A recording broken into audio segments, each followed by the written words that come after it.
Black lung disease, the deadly illness that afflicts coal miners exposed to toxic dust, is making a devastating comeback. All across Appalachia, thousands of former miners are dying from black lung at a younger age than ever before. Men in their 30s and 40s are being diagnosed with an aggressive form of black lung that leaves them struggling for breath in a state that has been described as slow motion suffocation. Tonight, Coal's Deadly Dust, a new documentary by Frontline in collaboration with National Public Radio, reveals how government regulators have known for decades about the rising risk to miners but have done little to stop it. Here's a look. I was scared that I was dying, and I was. Thousands of coal miners are suffering from a severe form of black lung disease. It was something that we thought had been relegated to the trash heap of history. Frontline and NPR investigate evidence going back 20 years Why won't you talk to us about this issue? and how the industry and the government failed to protect miners. This is a gross example of regulatory failure. Watch on air or online beginning January 22nd. And joining us now is NPR investigations correspondent Howard Burkus, whose reporting is featured in Coal's Deadly Dust. Howard, thank you so much for joining us today. Thanks for being interested in this story. You know, Howard, like the person that we heard on that clip, I too thought that black lung was a thing of the past, something that the coal industry and government had dealt with 40, 50 years ago. What happened? Yeah, the disease had declined dramatically in the 1970s and 1980s after Congress passed some tough new laws on coal mine dust exposure and safety in coal mines in general. What happened is the mining industry changed, especially in Appalachia, where there used to be these huge coal seams. Those big coal seams got mined out, and the seams that were left were thinner, and they're embedded in rock, and that rock contains sandstone. And when you cut that sandstone, you're hitting quartz.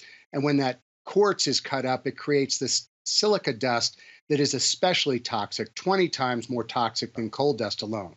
So describe the physical effects of this more lethal form of black lung, with what's called progressive massive fibrosis, PMF. Right. What are the effects? Well, what happens, first of all, is that the silica particles are much more easily inhaled than coal dust, and they lodge in the lungs forever. And so the lungs try to fight back with this foreign substance in there, and they build up fibrotic tissue. Slowly, what happens is that the lung becomes hardened. One miner described it as it becomes like a block of coal. I've seen lungs that have progressive massive fibrosis. They look like burnt paper bags. Wow. And the capacity to breathe just continually diminishes over time, and miners lose the ability to breathe normally and eventually to breathe at all. Well, you know, in the film, we see miners go to what's called a pulmonary rehab clinic.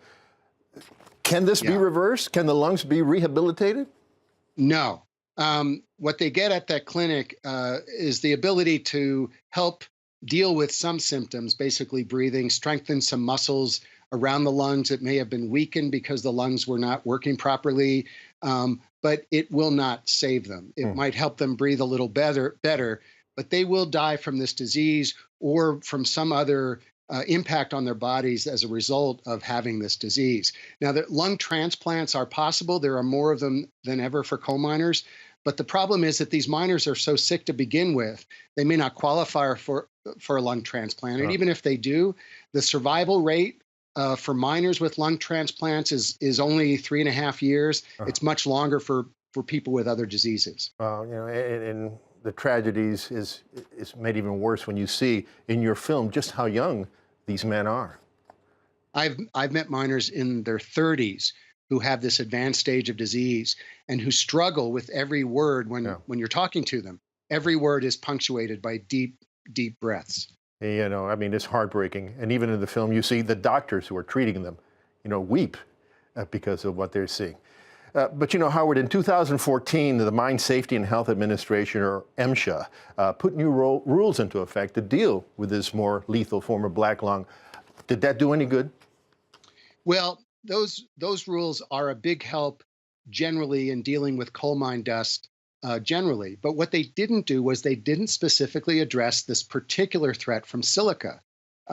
There's an old formula that remains in place that our investigation shows didn't adequately protect miners from silica exposure in particular, and they've been urged for decades to toughen the silica exposure limit to make it twice as tough, and they didn't do that either. Oh. So the new rules help generally with coal mine dust. They don't do anything specifically about silica, and so it's hard to see how they will help that particular problem.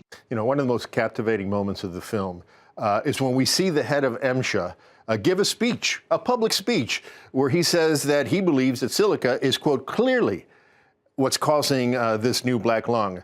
But when you confront the man after the speech, he says exactly the opposite of what we just heard him say. What is going on here? What are the powers that are preventing this thing from being dealt with adequately?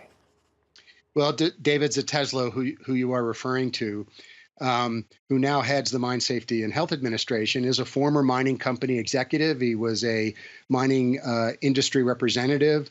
We don't know what's going on specifically with him, with the agency right now, and with the continued failure to address silica, because he wouldn't talk to us about it. What you see in the film is we were tracking his public appearances. He doesn't have many of them. This was a rare appearance he made in September at West Virginia University, and so that was our opportunity to talk to him. Mm-hmm. And you can see in the film that he refuses to talk to us further. Right. So I don't know what he's thinking and why he made this direct contradiction. And what about the miners' union? What's their involvement in this?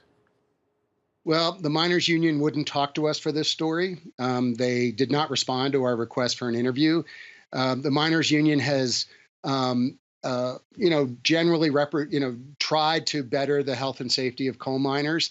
They have not weighed in on this particular issue of silica directly. I think one thing you have to understand is that we're talking about mines where there is not miner union representation for the large part. There are no union coal mines in eastern Kentucky. There are few union coal mines in southern West Virginia and in southwestern Virginia, which is where this is prominent. Okay. But the Mine Workers Union has not used its own bully pulpit necessarily to raise the alarm about this particular issue. They have on other things, but not this. Howard, we have less than 30 seconds. Have there been any developments in this story since you concluded your documentary? There will be congressional hearings in this new Congress now. That's a positive result where we will probably see the head of the Mine Safety and Health Administration before a congressional committee and others being asked, why hasn't that agency done anything about silica in particular? All right, Howard, thank you so much. And thank you for talking to us. Thank you. Frontline Coal's Deadly Dust airs tonight at 10 p.m. on PBS. For additional viewing opportunities, check your local listings.